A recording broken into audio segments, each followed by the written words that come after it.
Hello everyone. A year ago I took my parents to court. The reason was that they abandoned my 6-year-old son at a church just because I refused to help my younger brother with $50,000. After what happened, even though I didn't want to, I had to protect my child. Let's dive into the story to understand why I had to make such a harsh decision. Hello, my name is Bennett. I'm 32 years old and live in Atlanta with my wife and 2 kids. To this day, I still remember clearly those early days when Audrey and I had just gotten married. 4 years before that, we met at Georgia Tech where I studied engineering and she was in nursing school. After 4 years of dating, we married in the spring of 2018. When the wedding was over, we rented a 2-story house in the suburbs of Atlanta. It had a big backyard and was in a safe neighborhood for kids. In 2019, our son Logan was born. He had his mother's blue eyes and a bright smile that always melted my heart. From day one, Logan became my life's joy and most significant meaning. The early years of raising Logan were pleasing. My parents, Robert and Margaret, often visited and adored their grandson. They would bring toys, read him stories, and sometimes even ask to keep him overnight so Audrey and I could have some time. With a loving voice, Margaret would often say to Logan, "You are the pride of our family." Every time he heard that, Logan would giggle and run into her arms. When Logan turned 5, Audrey and I talked about having another child. We both wanted Logan to have a sibling to play with and learn to share. A few months later, my happiness multiplied when Audrey told me she was pregnant with our second child. I truly felt that our life was perfect at that moment, and I couldn't have asked for anything more. To help you understand the conflict that came later, I need to tell you about Derek, my younger brother who's 4 years younger than me. Since we were kids, Derek was spoiled by our parents in a way I never got to experience. When Derek was 10 and wanted to learn piano, our parents immediately signed him up for expensive, top-tier lessons that cost thousands of dollars. But when I was 14 and asked to join the school soccer team, they said no because it was too expensive. At that time, when I asked why, Robert just replied coldly, "Bennett, you're the older brother. You need to understand and make sacrifices for your sibling." After that moment, I learned my first lesson about giving things up for Derek. Derek was wise and good with words, but he lacked persistence in everything he did. He started studying business in college but dropped out halfway to find his passion. After that, he jumped from one career to another, trying photography, graphic design, and online marketing. Whenever Derek failed at something, Margaret would say, "Derek just hasn't found the right job yet. He needs more time." Whenever I heard those words, I felt a little uneasy about favoritism. In 2020, when Derek was 24, he opened a small coffee shop in downtown Atlanta. One weekend evening, he came to my house with his eyes lit up with excitement. With an eager tone, Derek said, "Bennett, I've got a great business idea. I want to open a European-style cafe." Hearing that, I asked, "How much do you need to get started?" After that question, Derek answered like he had rehearsed, "I need you to loan me $8,000. I promise I'll pay you back within a year." Even though I felt bad about it, I agreed to help, thinking Derek had finally found some direction. The result was that the coffee shop lasted 6 months before shutting down due to losses. Later, when I asked about the repayment, Derek said, "I'm struggling right now. Can I pay it off slowly?" That's when I realized Derek probably never planned to pay me back in the first place. 2 years later, Derek ran into more trouble, this time with credit cards. He owed $5,000 and faced a possible lawsuit from the bank. Once again, he came to me with pleading eyes. With a desperate voice, Derek said, "I need your help this time. I swear this is the last time." I knew I was making a mistake at that moment, but I still agreed because I didn't want Derek to get sued. In just 4 years, I had loaned Derek $13,000 and never saw a single dollar returned.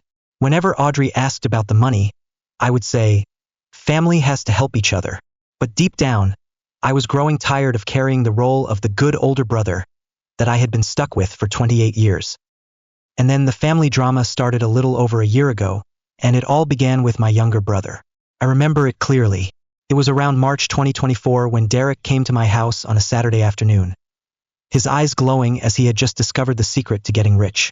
At the time, Logan was playing in the living room. As soon as he saw Uncle Derek, Logan hugged him, saying, "Uncle Derek, I missed you so much." Derek smiled and patted Logan's head. "I missed you too. You've gotten so big." After Logan returned to playing, Derek sat on the sofa and started sharing his newest idea. With a confident voice, Derek said, "Bennett, this time, I found a real business opportunity. I want to start a transportation company.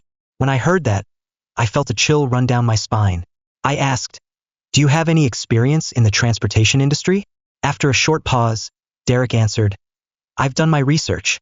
This industry is booming, especially after the pandemic when people started shopping online more. He explained that he had found a business partner, created a detailed business plan, and even started negotiating with a few potential clients. On paper, everything sounded perfect. Then, at the end of the conversation, Derek said, I need $75,000 to get started. I already have $25,000 in savings. Can you help me with the rest? When I heard the number and the request, I sighed and said, Derek, that's a lot of money. I need some time to think about it. Derek nodded after hearing my response, but I could see the disappointment in his eyes. About a month later, Derek called to share some good news. He told me he had secured a loan from the bank and officially launched his company. At that moment, I congratulated my brother and quietly hoped that this time he would succeed. For the first 3 months, Derek was thrilled about his new business. He bought 2 used trucks, hired 2 drivers, and began taking orders. Everything seemed to be going well. But by the 4th month, I started hearing Derek complain about problems like rising fuel costs, delayed customer payments, and one of the drivers quitting unexpectedly. With a worried voice, Derek said, Things aren't going the way I expected. I'm facing some financial trouble. Hearing that, I felt genuinely sad for him. By the 5th month, Derek admitted that his company was taking heavy losses. He owed money to the bank, fuel suppliers, and even the one remaining driver for unpaid wages. Then, on a weekend evening in October, Derek came to my house looking worn out, with red eyes and no trace of the confidence he once had. With a trembling voice, Derek confessed, I failed. The company's about to go bankrupt, and I don't know what to do. After those words, I felt sorry for him, and I knew Derek was about to ask for something I couldn't give. After a brief silence, Derek looked up at me and said, Bennett, I need you to lend me $50,000 to save the company and pay off my debts. As soon as the words left his mouth, I felt a tightness in my chest. $50,000 wasn't a small amount, especially when Audrey and I were saving up for the arrival of our second child. I responded honestly and firmly, Derek, I've helped you many times. I can't do it this time. When I said no, Derek's whole demeanor changed. His face turned red, and his tone became sharp. In an angry voice, Derek shouted, You're doing well financially and still stingy with your brother? Do you have any idea the hell I'm living through? I tried to stay calm and explained, Derek, I've helped you with $28,000 over the past 4 years and haven't seen a single dollar back. I have my own family and responsibilities too. Right after I said that, Derek stood up and stepped toward me. His eyes filled with resentment. He growled, You're bringing up old debts while I'm struggling? You're seriously counting pennies with your brother. At that moment, I realized Derek never truly saw me as his brother. To him, I was just an ATM. I stood and said, You need to learn to stand alone, Derek. I can't keep saving you forever. You're 28 now.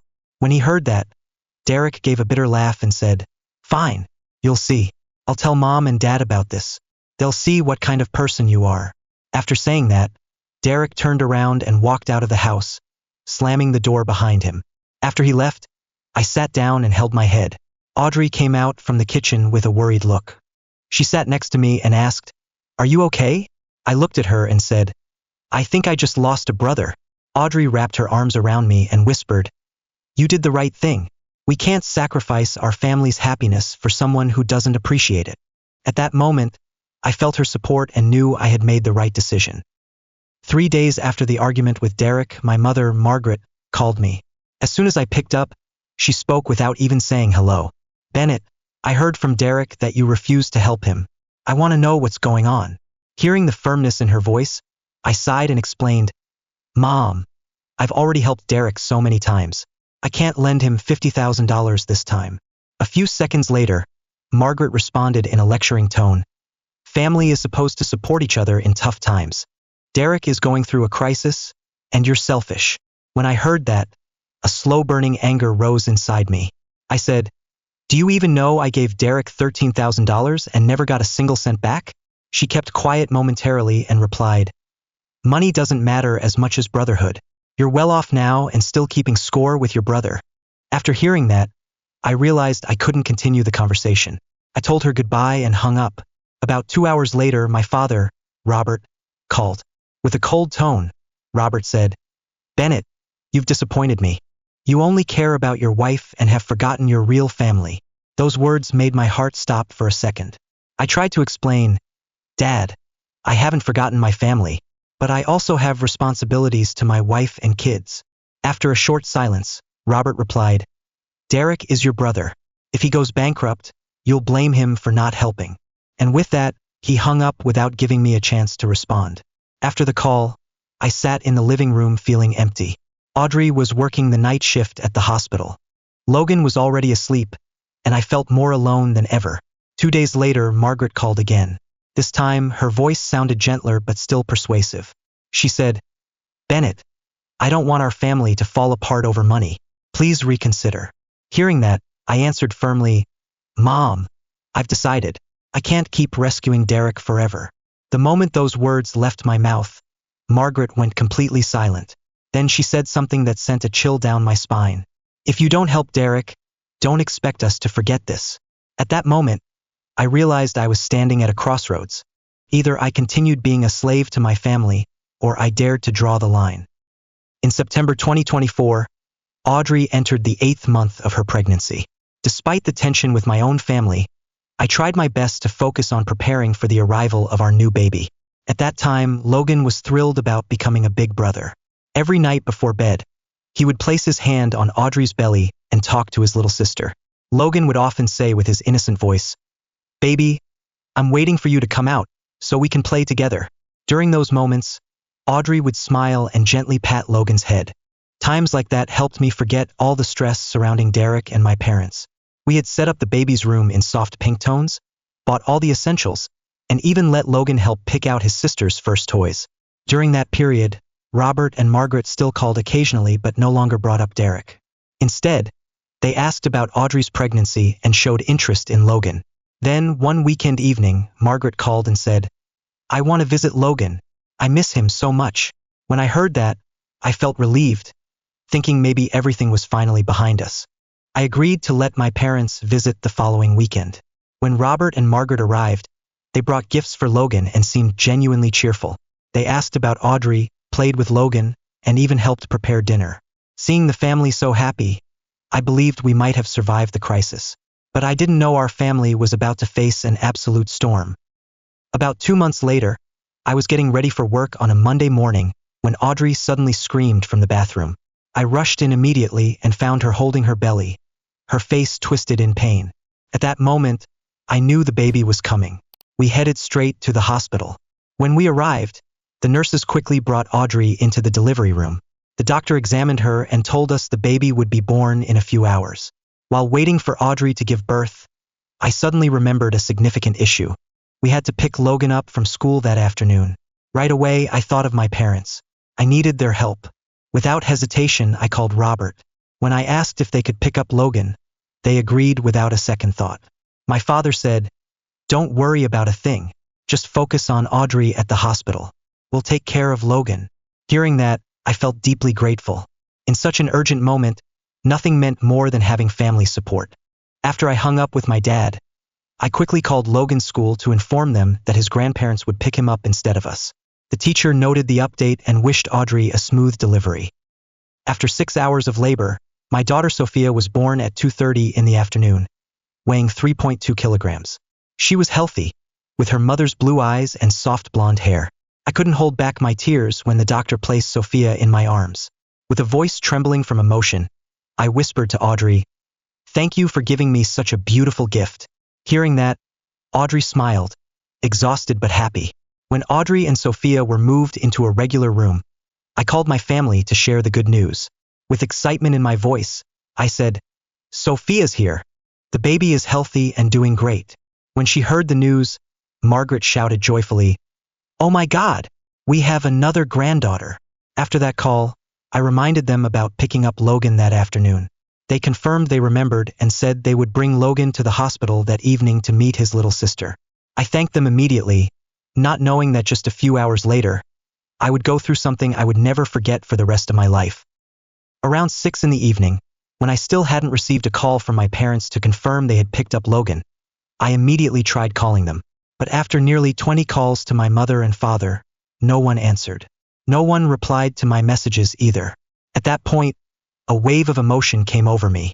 I felt worried, restless, and full of dread.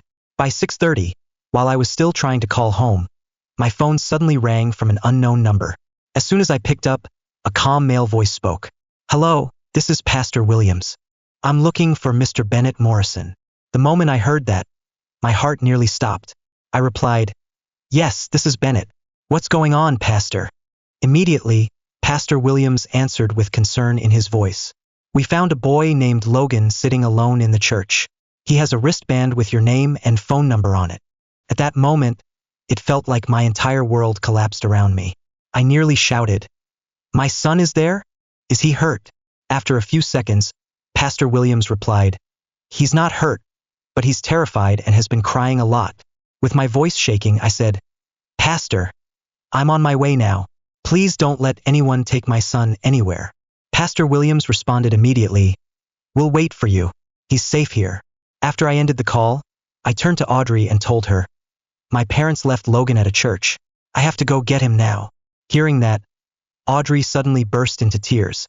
How could they do that to Logan? I kissed her forehead and said, "Stay here with Sophia. I'll bring Logan home right away." About 30 minutes later, I arrived at the church. Those 30 minutes felt longer than 30 years. When I got there, Pastor Williams was waiting at the main entrance. He looked to be in his 50s, with a kind face and eyes filled with concern. As soon as he saw me, he said, "Mr. Bennett, the boy is in my office."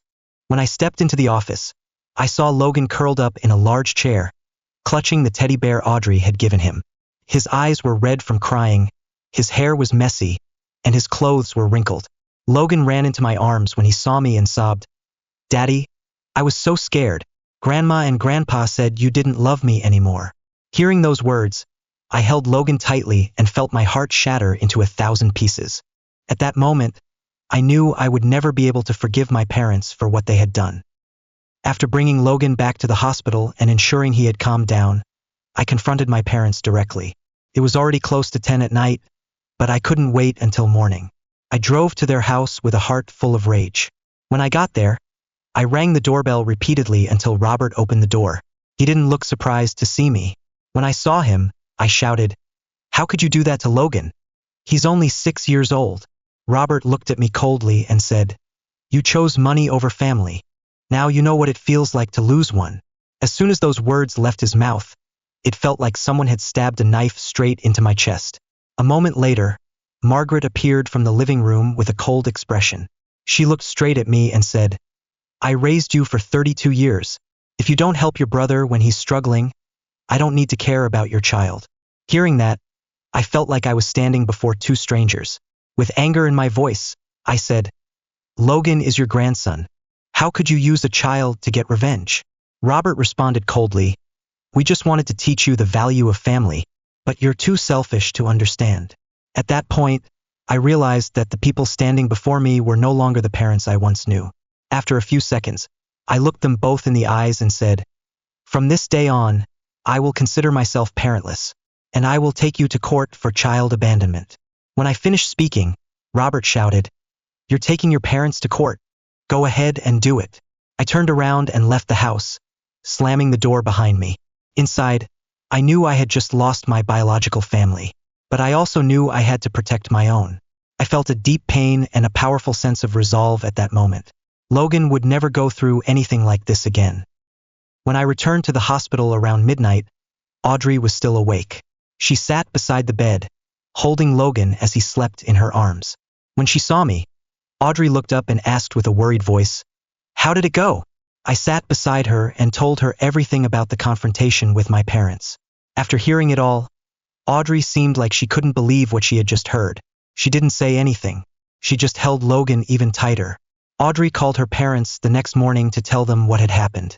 Thomas and Linda, Audrey's mom and dad, were speechless after hearing the story. After that, Thomas said, "We're driving up immediately. We can't let this go." That afternoon, Thomas and Linda arrived at the hospital. Thomas was a retired engineer, and Linda had been an elementary school teacher.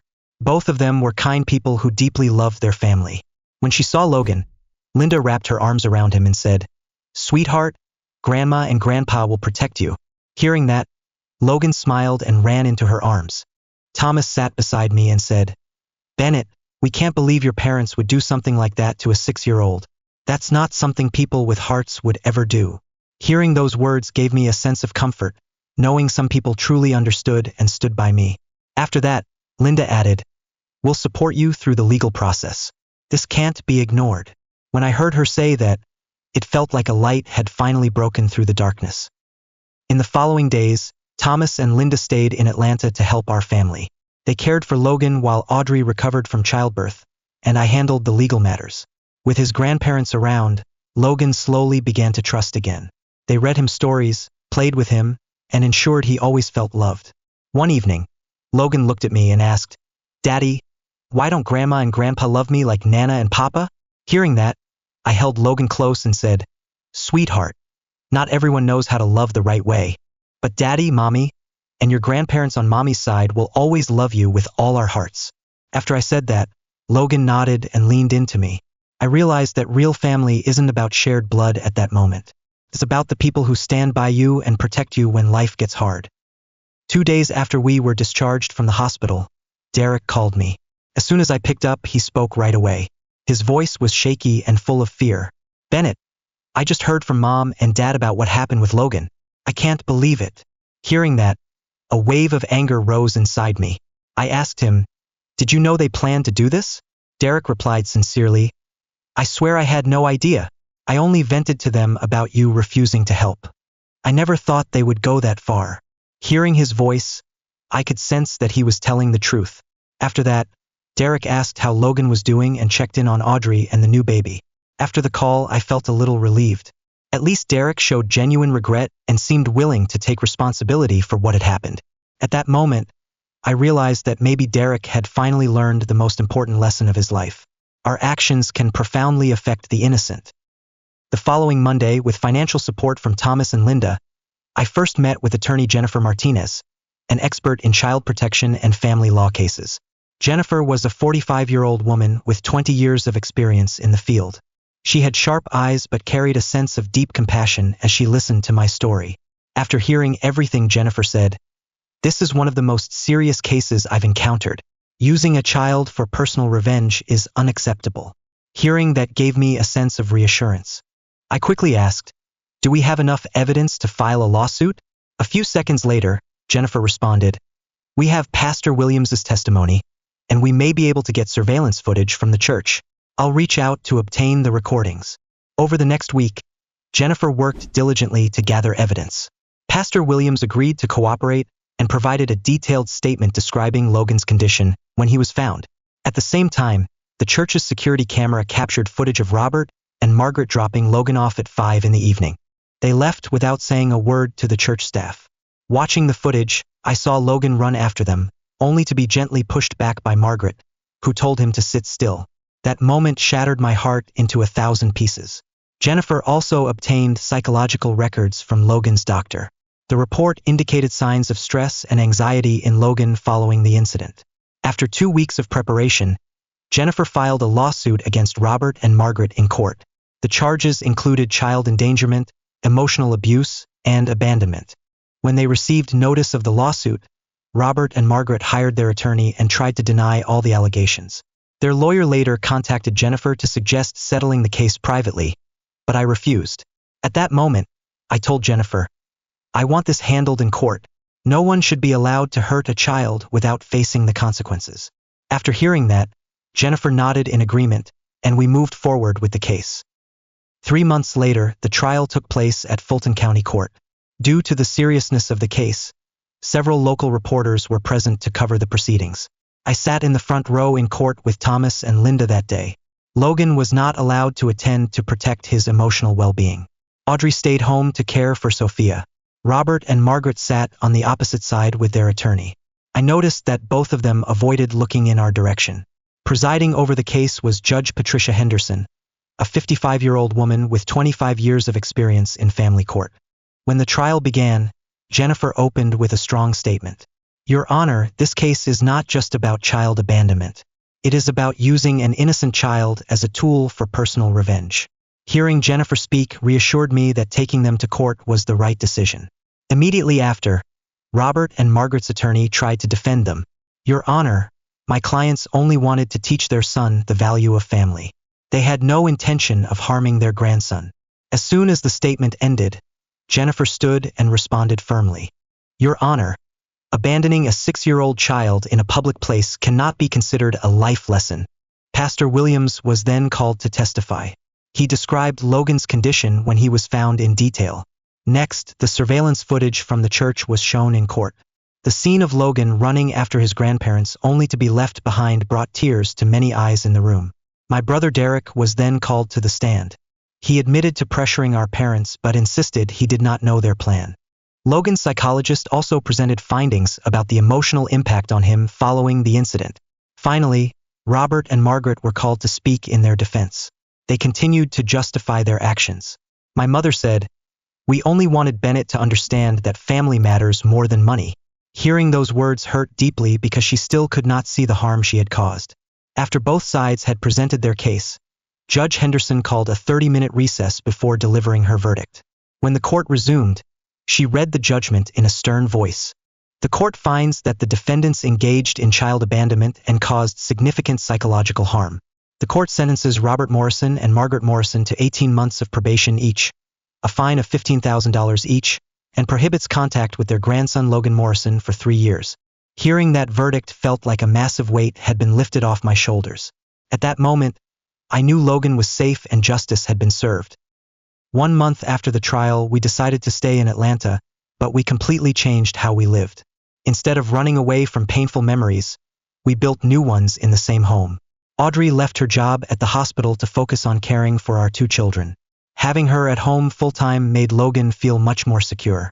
With a gentle voice, Audrey said to Logan, "From now on, Mommy will be home with you and baby Sophia every day." Logan hugged Audrey tightly and shouted, "I love having Mommy at home." Later, Thomas and Linda moved to Atlanta to be closer to us. They sold their old house and bought a new one just 15 minutes away, devoting all their love to their 2 grandchildren. Every weekend, Logan would stay at their house. Thomas taught him how to ride a bike and helped him in the garden while Linda read stories and cooked Logan's favorite meals.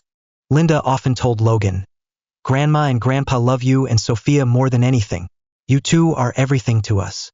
Whenever he heard that, Logan would smile brightly and reply, "I love you too, Grandma and Grandpa."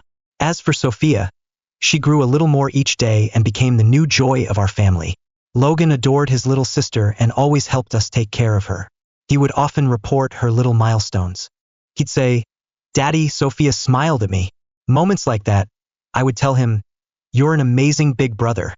As for Derek, my younger brother, he still called occasionally to check in, but he had become more independent. Eventually, he found a stable job at a logistics company in Atlanta and repaid the money he owed me in monthly installments. I remember during the first month when he paid me $500, he said, "I've learned my lesson. I will pay you back and never bring pain to anyone again." After hearing that, I truly felt that my brother had matured. As for Robert and Margaret, we completely cut off contact. They tried to call and even asked relatives to step in, but I stood firm in my decision.